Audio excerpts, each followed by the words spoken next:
gentlemen, what's up? How are y'all doing? The topic of today's video, we're going to get into it, is going to be Jon Jones officially via Instagram confirming that as of right now, he's at 250 pounds.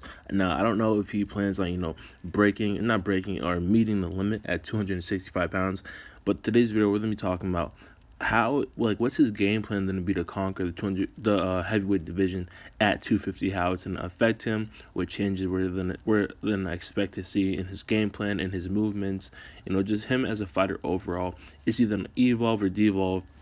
Because just because he's putting on more weight doesn't necessarily mean that it's going to be completely a good thing, especially because of the type of fighter that he is.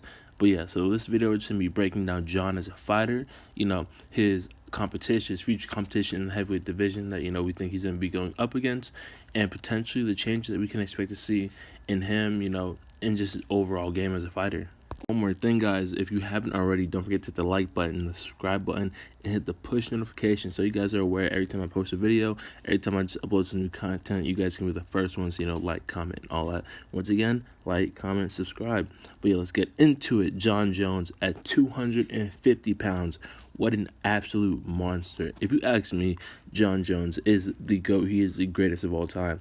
So, and as everyone should know, he used to fight 205 light heavyweight division. So now he's a heavyweight. So what does that mean? Jon said on Instagram, and he said in a couple of his videos, that he plans on doing a lot of double legs, and he plans on showing a lot more of his wrestling. Because of Jon Jones, we know, obviously he's a phenomenal wrestler. He has a wrestling background, actually, before he even has a striking background. But the Jon Jones that everyone fell in love with was Jon Bones Jones, who threw nasty-ass elbows, who threw the nasty knees, who would just break people down by his lanky and his striking ability. Like, he could hit you from anywhere. He could hit you from anywhere and everywhere. You would be in punching distance, that type of distance, and he would just come in with the lead elbow and just crack you in the jaw. He just hits you with some nasty oblique kicks, gets you in the clinch, and instead of bashing your face, he would just hit you with some terrible knees. Or the shoulder strikes. Like, oh my God, Jon, he's a beast. A man whose whole body is a weapon. That is Jon Bones Jones. That's why he's the greatest of all time. Conor McGregor, everyone was so impressed when Conor started throwing shoulder strikes and he washed out Donald Cerrone. Well, he got that from Jon. Jon was the first person to really start doing that and who really had success with it. Like, he's a monster. Now, how he's going to look with an extra 50 pounds, obviously we know the real reason why he's putting on so much weight is for the overseams. I'm sorry if I butcher his name, the Francis Ngannou's and the Derek Lewis's. Those are the real reasons why he's putting on so much weight.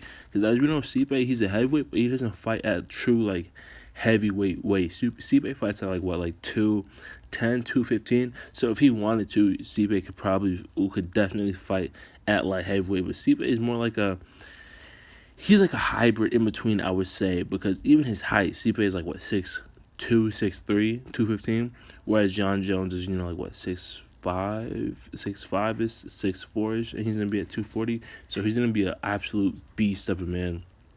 And I feel like he's going to utilize the same weakness that Stipe had actually exposed in him. And when I say him, I'm talking about Ngannou per se, because he's the one, if you ask all the fans, he's the one who everyone should be afraid of. He's the predator. He's actually the favorite to beat Stipe in their bout in March. I think it's March 27th or March 29th. Don't at me on that, but I think it's one of those two dates. Ngannou's actually the big favorite over Stipe, so I think that's who Jon's preparing for. I think Jon expects Ngannou to win, and I think either way, even if Ngannou loses, I think Jon is still going to give Ngannou a fight just for his legacy, just so he conquered the quote-unquote scariest man in the UFC, Ngannou. And I think, honestly, knowing Jon as a competitor, especially with Khabib, fans trying to write Khabib off as a GOAT, which he is definitely not, I think that Jon wants to conquer both Ngannou and Stipe to just be undisputed, greatest of all time, double champ. I think that's really what he wants to do. And the best way to take out Ngannou is to expose his cardio, expose his lack of technique.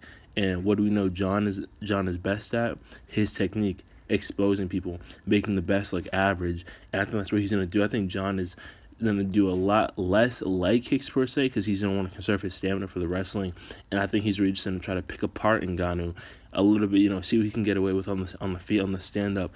But then I really see him just going down, taking a double leg, a single leg, wearing him out for a round, maybe a round and a half, and then just beating him away. I don't see him wrestling the entire time because Jon is a showman at the end of the day, and he does want to, impress the fans. He wants to leave LA. He wants to put Ngannou and Stipe on a highlight reel. And really, I'm talking about Ngannou, since Ngannou's like the big, heavy guy who I feel like he'll use his wrestling against the most. I see him just taking down Ngannou and just mauling him. But with Stipe, if he's staying at the same 250 weight per se, I see him doing almost the same thing, maybe not really, because Stipe is more technical. And we actually saw a 215, 213 Stipe wrestling and ground and pounding Ngannou, who's 265. So it's really crazy how good Stipe is. I think Stipe is one of the most underrated fighters of all time in the UFC, but that's a whole different discussion. But yeah, I think Jon is going to try to maul Ngannou. Think like Kamaru Usman versus Kobe Covington. Think Kamaru Usman versus Jorge Masvidal to a degree. I feel him, I like, in the sense I see him trying to strike, see what he can get away with. But then, when he feels like, maybe I should just rest, or he's getting a little bit carried away, go back to that wrestling, go back to the ground and pound. Because I don't see Ngannou closing the technical gap between him and Stipe within the short period of time that he's been given. Especially because that there are reports coming out that he hasn't even been training hard. He hasn't even been training like that. So I'm not sure what to expect, but we all know that Ngannou has that, one-hitter quitter. He has a great eraser. He has the biggest power in the UFC. He has scary potential. He can knock you out with a hook, an overhand, a cross, a jab, an uppercut. He has so many different things to his game. And I also see Jon, even though I say he doesn't do too many kicks, I do see him keeping his oblique kicks in his arsenal, because that's arguably his best tool. And we all know if you beat away at the lead leg, you can't put power into it, and you can't really throw a powerful punch. So I see Jon just lighting him up and then taking him out, taking Ngannou within 3 rounds, maybe Stipe 4 rounds. And I see Jon becoming the undisputed GOAT.